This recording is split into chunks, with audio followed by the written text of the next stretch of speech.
Mike Tyson, he's the one. A force of nature. The ultimate fighting machine.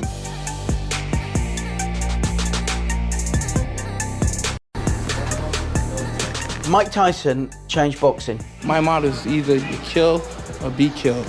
He was the first boxer since Muhammad Ali that got people who weren't into boxing to watch it. I'm very confident. I know this is my world because I've been in here 34 times and I was successful. And so I'm extremely confident against the best men in the world in my division. Yeah. And I slaughtered them. A proper maverick.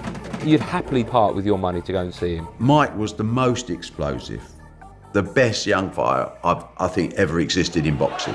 This fella does look totally unstoppable. He was something that you hadn't really seen before. Very, very short, heavyweight, but extremely explosive and powerful. These punches are tremendous punches, bang on target. Oh! Well, that's it. You fought out of a low centre of gravity and you missed them at your peril. When I hit the punch, boom, boom, and then I twist it, and boom, and I'm at the side where you can't hit me. And he used to have this, bobbing and weaving, ducking and diving style, and you throw punches at him, and he'd make you miss, and then he'd come back and hit you 6 times. Bing, bing. Yeah. Yeah, I'll get the point. Tyson could terrify you. People used to lose to him before they got in the ring. There comes a man himself there, without music, as I thought he would, without dressing gown, sweating profusely there.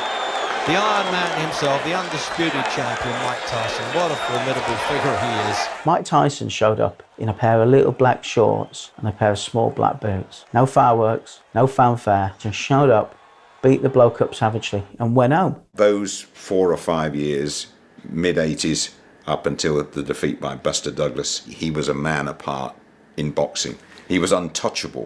And you won 34 fights, 30 in straight knockouts, and you've beaten people like Tubbs, Pigland Thomas, Bone Crusher Smith. Who was the hardest that you fought so far? It's so funny that you say that because after fights, I used to take them so casually. After it's over, I don't think about it. The fight is, I can't even recollect the fight because it's no longer in my mind.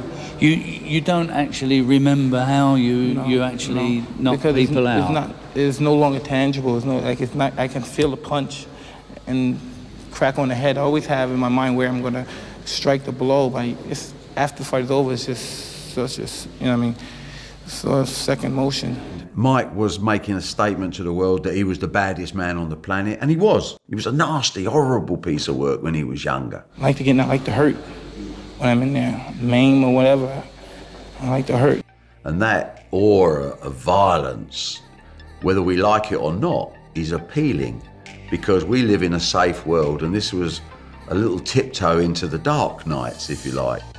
Tyson was a sporting phenomenon, making a sudden impact. Instant wealth, fame and attention were his, but dealing with the adulation and the privilege was the issue. Cracks soon appeared. Most of these mavericks are complicated characters because they're flawed nature. Mike was perhaps the most complicated of them all. What you get with guys who are geniuses, you always get the flip side. He's one of these people who was happiest in the ring. Get him outside, and then the problem started. I'm no monster. I was just a boy. I was just a little kid. I had no one to protect me. Mike, from the viewpoint that I know him from, is a kind man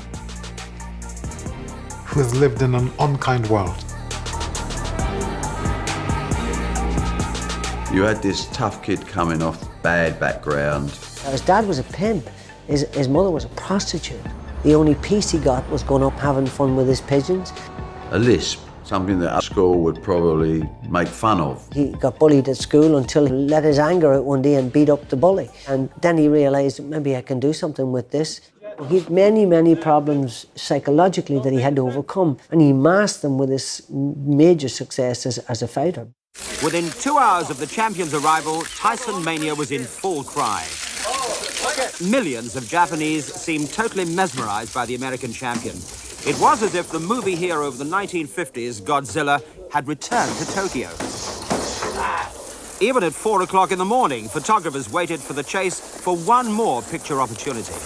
I didn't never want to be a superstar. I just wanted to be the champion of the world. He was always in the press. He was always in the limelight. He didn't know how to deal with the fame and the attention he was getting from the public and the media. See, I can't hide any of my faults or weaknesses because I'm always scrutinized by a camera. He wore his heart on his sleeve, and you know what the media does to somebody who wears their heart on their sleeve. But he gave them the ammunition. It went to his head, and he would probably admit to himself that he just got too big for his own boots. Iron Mike unravelled over a turbulent decade. The most dominant heavyweight champion of all time fell from the greatest height. Convicted of rape, he served numerous bans from boxing, and at 37 was declared bankrupt. The young star was now a cautionary tale, a notorious bad guy, in the grip of demons that looked like they might destroy him. I use Mike Tyson as an example on how not to fail. Every time I feel like I want to be wild, I just think about Mike Tyson and his image and the way he's carried on and conducted himself. I have to step back a bit and realise I ain't going to go down that road. I admire his ability as a fighter. As a man, the things that he has done, the behavioral misconduct, I do not admire that. He bit Evander Holyfield's ear off. It's absolutely crazy. What type of man bites the top of someone's ear off? And took his gum shield out before he did it. Evander Holyfield I saw a few months ago, he quite enjoyed it. Looking back on it, it made him famous. I had my ear bitten off by Tyson. You know, this is a weird world we live in.